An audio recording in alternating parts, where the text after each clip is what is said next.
Back at the library again. Dillinger once said that he robbed banks because that's where the money is. I'm back at the library because that's where the books are. It was a good day, nice pleasant session. It was actually a couple small sessions, sort of spliced together with periods of me just looking through books. Definitely a nice late morning. Kind of wasted, for lack of a better term, wasted at a library. Ended up getting a couple books to take home, though, which is awesome. A few short story collections that I've been meaning to look at. So got a little bit of, I suppose, my reading list sort of chopped down. At the same time, got a few more pages rewritten. Man, this is definitely a tough one. I'm at the spot in the story now where I'm pretty much in the middle, and it's getting tougher. It's certainly it's not as easy. The beginning was simple in that I had everything I needed. I just had to pare it down.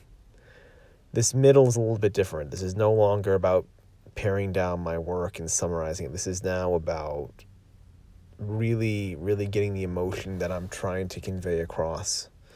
We're not so much trying to get to the start of the story real quickly like in the beginning. Now we got to tell the story in a very deep emotional way, and some of the verbiage, some of the sentences, some of the way I was doing this before, it just was not conveying, I don't think, enough emotionality.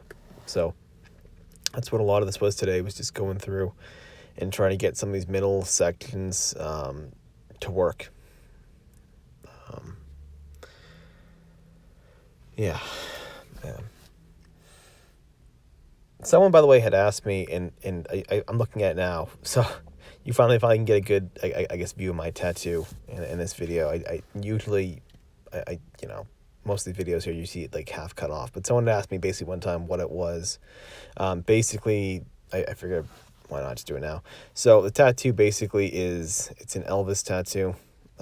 It's like, I'm kind of a big Elvis fan, but it's basically like a 1950s style, kind of rockabilly style tattoo there with the skull, playing cards, and dice. And I've started to expand on it on the inside of my bicep. I'll actually expand it even more into a full half sleeve later in the spring. But basically, it's just kind of like a 50s sort of gambling, like Vegas type of theme. The reason for it is simply, it's a reminder for me, and again, these tattoos are always very personal things, and their meanings are always, can either be really stupid or really good, or run the gamut, but as long as it means something to you, it's what matters. But for mine, basically, the reason why there's so much gambling decor and why I have a skull right there, it looks like Elvis, is it's simply kind of a reminder that I need to bet on myself until death. That's why I got it. It's a nice reminder. It's interesting to watch some of these videos and on occasion actually see it and kind of remind myself of that, to actually look at it and go, oh, that's why I got it. Okay.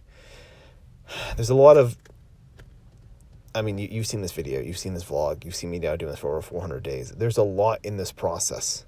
There's a lot of time period where you're not getting any kind of success, where you're not getting any kind of recognition publicly, where you're not, where maybe your skill and your brightness does not get acknowledged by anyone else. 1 second. In that process,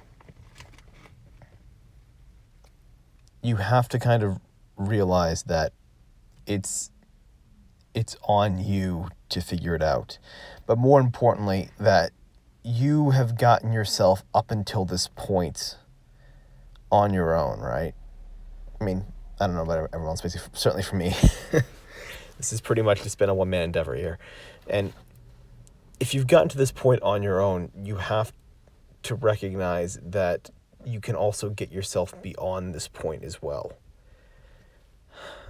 There was a time period when you were 5 years old that you faced a challenge which you thought was this massive life-changing challenge that rocked your world that you couldn't see a way out of.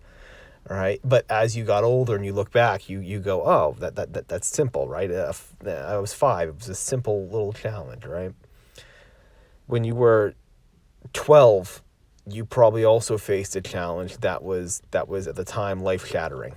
That it was this massive sort of change that you could never fathom figuring a way out of it. It's impossible for you to ever.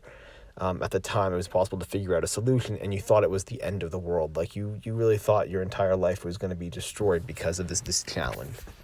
But you've moved beyond that now. You're older now, and you look back and you go, that challenge was nothing. When you were 16, you probably faced a challenge that was, again, you thought at the time was your life's biggest challenge, and you weren't sure how you were going to make it through, but you did, and now you look back on it now as an adult and you go, it wasn't that big of a challenge at all.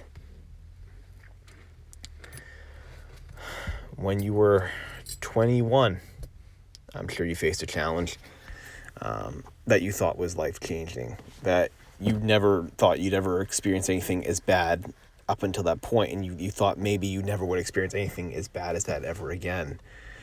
But you found a way through it, and now I'm sure you look back at that, 21, you probably think, well, that challenge really wasn't that big of a deal now.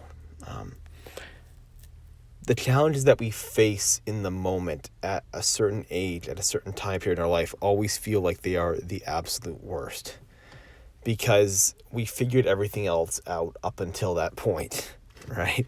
Every other challenge, we've now found a solution to that challenge, and now we can look back with hindsight and see what it is. And in the moment, you will always feel like it is the biggest obstacle in the entire world, whatever you're facing. But what you must realize is that you too will be able to move past this at some point. And that you will, much like your other challenges of life, you will look back on it one day and go, oh, the solution was right there. It was so obvious. It was such a minuscule thing. I can't believe that bothered me. But this thing right now, this thing I'm experiencing right now here, at 45, this challenge, this is a real big one here. This is a real challenge here. That one I faced at 21, whatever, I was stupid, right? And then when you're 60, you'll look back at your challenge of 45 and realize that the answer was right there, that you had the answer and that you were able to move through it, and that it wasn't that bad at all. It always looks terrible in the moment. It is always bad because you have never figured out the solution yet. And that our challenges tend to meet us usually where we're just beneath our capabilities to face it. At least for me, but most of the time when I face challenges, my skill and my capabilities, my emotional level, my everything is usually just beneath what the challenge requires me to overcome. It's rare that I face things in life that are so daunting and overpowering that I have to come back later in life to face them. It's pretty rare. I think those instances are pretty rare. And so for me, it's always about having that perspective, and that's kind of what I suppose that tattoo that I'm looking at now means for me. I've faced things before. I have faced challenges before, and every single time I thought those were the end of the world. And every single time they turned out to not be so bad, that I was able to grow and overcome them. And so going forward now, when I face things and when I'm in these moments of deep despair, and God, you've seen this vlog, you've seen me face at least a few already. Self-imposed, half of these challenges are just self-imposed ones anyways. But in those moments, when I look at something like that tattoo, it reminds me to take a broader perspective, to sort of get out of this first person perspective and look at it from the top down, look at it from the third person, look at this perspective from an outsider, from someone removed from the scenario, and to realize that there'll be a way forward. There will eventually be a way forward. It may not be clear yet, but there will be a way forward. And I think that's all you can ever really do. is try and recognize the problem and move forward as best you can.